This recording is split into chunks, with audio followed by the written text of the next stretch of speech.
The one thing that a shop needs is lots of light. Best is natural light. As many windows as you can without creating a security problem is my advice. If you put skylights in, make sure that you use a reputable skylight, not some aluminum one, and then make sure that it's sealed really well around them. Skylights are awesome, but they sometimes cause roof leaks. However, at night, you're gonna need a lot of light. If you're gonna work, if you're gonna get things done, you need light. That is one of the things that has been lacking in the shop, in my shop, for a long time, because I've just kind of made do with the two original fixtures. So in building the shop, I had to have electrical just to get my permit, and I actually put these two lights in and just decided I would wire the rest. Those lights I actually swapped out incandescent bulbs for these really long service super bright LEDs, and I thought that would help things, but it just still wasn't enough light. So trying to help with that, I actually put some other fixtures of light. They just plug in with pull chains kind of around the periphery of the shop. The very first additional light was this fluorescent fixture that I put over the lathe, over the wood lathe.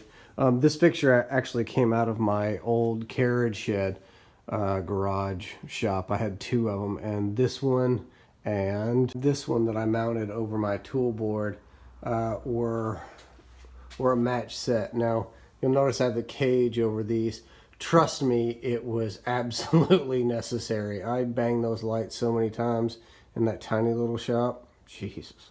I installed this LED fixture over the mill right after I installed this big one over the lathe. Now, this one is a pull chain fixture, but this one actually has a motion sensor. So when it's plugged in, it's the only light in the garage really that has a motion sensor. But it's really nice when I pull the Jeep in to the garage, that light comes on first thing, so I don't have to try to do anything in the dark when the door closes. And then I put this one over my welding bench. Again, it's a pull chain. Ooh, actually, I'm doing a video pretty soon about the Swag off-road Hulk roller. But anyway, so this really helped out with some fab stuff, but it still wasn't enough light. After I put the light in above the wood lathe, I actually put these 3 4-foot lights in above my joiner's bench, and they really provided a lot of light for hand tool work, but it still just wasn't enough. I even put some lights in under the trailer. Actually, let me show you that real quick. That was a really nice addition. I find that underneath the trailer in the shop that it's really dark, and it's because of course the trailer blocks the light. And I've thought about some different ways to do it with hanging lights and fluorescents on posts and stuff. But what I'd like to do, I think, is this. I'll put a link to these in the description below. I went by my local home store, Home Depot, and they didn't have any of the waterproof rope light in LED. They had some incandescent, but it wasn't long enough. And I got these from Uncle Jeff on Amazon. Illuminate you happy every day. Oh yeah, that's gonna work nicely. Yeah, I'm gonna mount it under there. It's just gonna shine down. Yeah, real nice.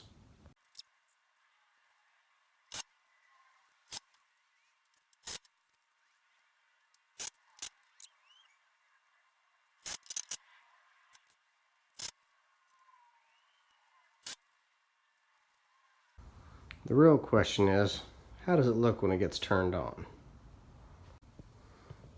Holy crap! That's a lot of light.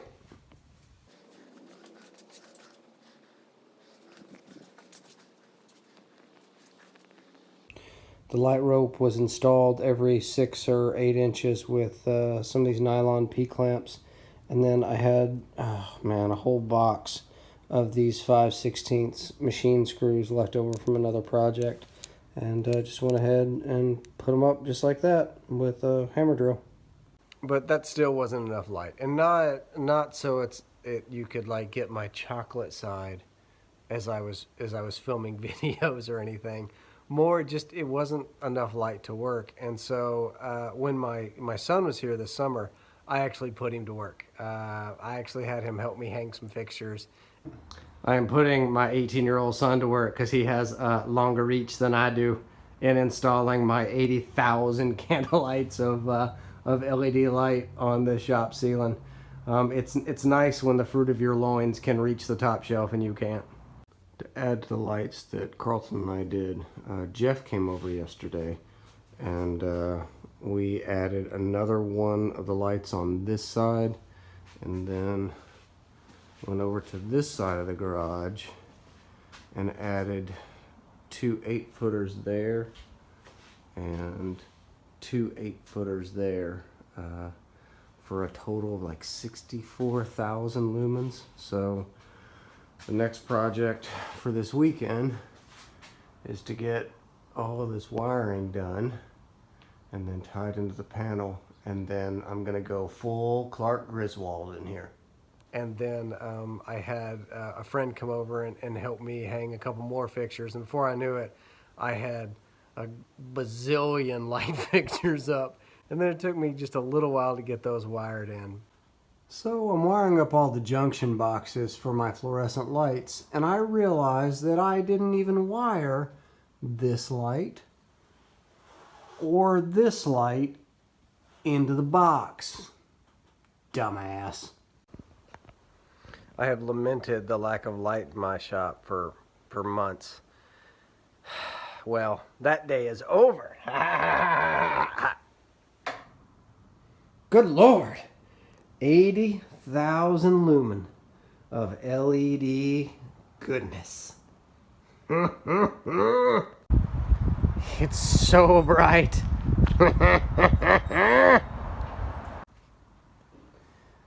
And I bring light into the darkness. So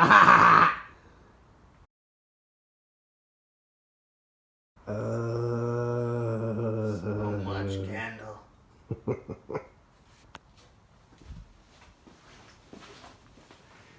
Even the dark, dank recesses of the garage behind the Jeep, fully lighted, fully lit. Damn it. I'm just so excited. I can't even speak.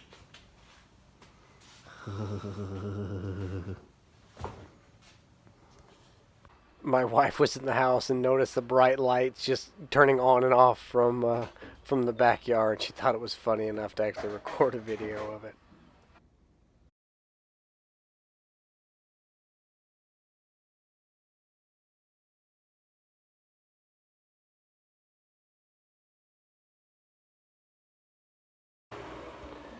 So all the lights are wired in, and I bring darkness. I screwed that up.